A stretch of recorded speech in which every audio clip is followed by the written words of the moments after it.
Welcome to Binge Watchers, where we talk about the stories and characters we love and the shows they live in. My name is Ron, and let's talk about Season 1 of the Frankenstein Chronicles.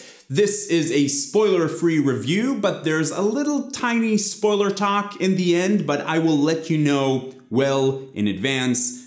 You're safe with me. The Frankenstein Chronicles follow John Marlett, a London River police officer, as he investigates the murders and disappearances of several children. The story kicks off where John finds a body floating in the river and discovers that it's not actually one body, it's a composite of 8 different children who have all gone missing and have been stitched together, reminiscent of Frankenstein's monster.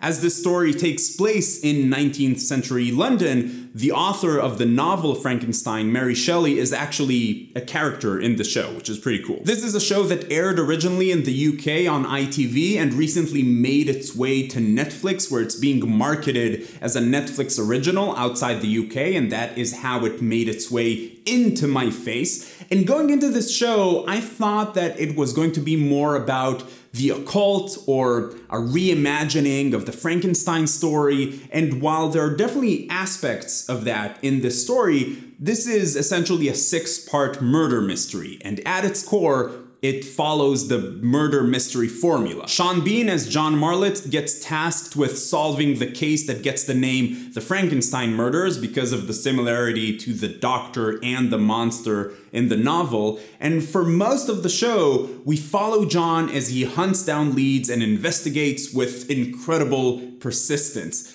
Originally, this murder is thought to be an act of defiance to the Anatomy Act, which was a real thing in 1832, and it was an act of parliament that essentially gave certified medical professionals permission to dissect and study donated bodies. One of the reasons this bill was proposed in the first place was in response to the illegal trade in corpses. This would make the means by which schools and hospitals obtained corpses to study more standardized. This is something that I thought this show did incredibly well. How it weaves its fictional story into real historical events which involved real people. The Anatomy Act was real, the trade in corpses was real. Many of the characters in the show, such as Robert Peel, the Home Secretary who pushes the Anatomy Act, and Mary Shelley, the author of Frankenstein, are portrayals of real people. So you can actually learn quite a bit about this period of time watching this show and reading up on it afterwards, which I absolutely love. The story itself is pretty straightforward. At first, he's tracking down suspects, he reports back to the Home Secretary, he starts seeing the threads of conspiracy. I would have loved to see this story lean more heavily into the occult and the supernatural, because when it does it very, very well, with just enough subtlety to make you question what is actually going on. But I'm sure we get more of that in Season 2. I have not watched Season 2 yet as of making this video. Sean Bean is absolutely fantastic in this show. John Marlett does not feel like your typical hero detective or even like your typical anti-hero detective, which is also a very popular trope in murder mysteries. John Marlett mostly feels like an old man. He doesn't really care about his rank. He doesn't even really seem to care about the people around him. He cares mostly about solving the case. He doesn't really know how to say the right thing to people, whether they are his employees or witnesses or suspects. He's not much of a people person, and Sean Bean is just so incredible at conveying that through John's body language. Mostly how John is obviously uncomfortable in certain situations. This character was just a pleasure to watch for me. The design of this show is also something worth noting. I think they did a great job building the world and the atmosphere around it. Everything from the music to the sets to the way that some characters talk in a deep and ominous tone. All of it contribute to a creepy vibe that really serves the story well. This season is only 6 episodes, but I do think that it spends too much time on the hunt, on the case. The case is interesting and it is crucial for the rest of the story, but it's not necessarily the strongest part of the show or, the story in general. The last 2 episodes really touch on what I came to this show to see, and I think that the show would have benefited from getting to it earlier. The show spends some time setting up some pretty obvious twists that you might see coming if you watch a lot of murder mysteries, and all of that is fine. I just didn't feel that it was super necessary for this show. The Frankenstein Chronicles already has a really interesting premise to execute on, so it could probably do without some of the standard murder mystery stuff. It's kind of like the show felt it needed to go through the motions before it could get to the good stuff, but it still does all of those things very well. And while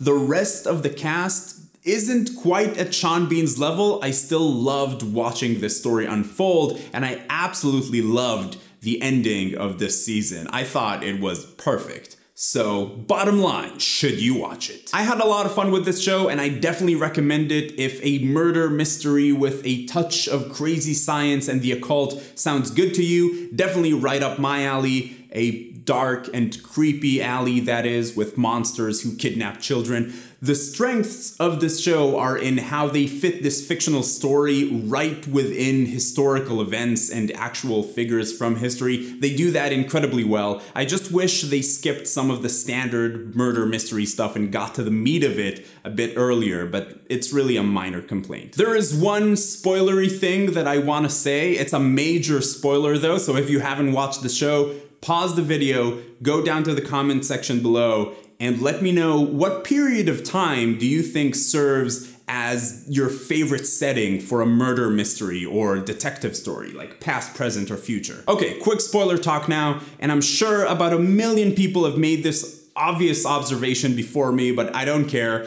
I wonder if they intentionally got Sean Bean to have it be the one story where he dies, just like every other Sean Bean story, but they wanted to be the one story where he comes back to life. I loved the fact that John Marlett essentially becomes Frankenstein's monster, and the way that they draw parallels from the novel, I thought it was really clever, especially as the novel itself is such a big part of the story. But the story about how Lord Harvey actually gets his start with his experimentation and how it's connected to the inspiration for the novel, I thought that was brilliant, and I loved it. And when Sean Bean dies, I was like, no. Seriously, another Sean Bean death? No. And then when he comes back to life, I was just like, well done. This is perfect. I love it. Can't wait to watch season 2. So what were your thoughts about this show? Let me know in the comments down below. If you're going to be talking about spoilers, please use spoiler tags in your comments. And if you like this video, please give it a thumbs up. It really helps out a lot. And you can find me on Twitter or TV Time or Instagram.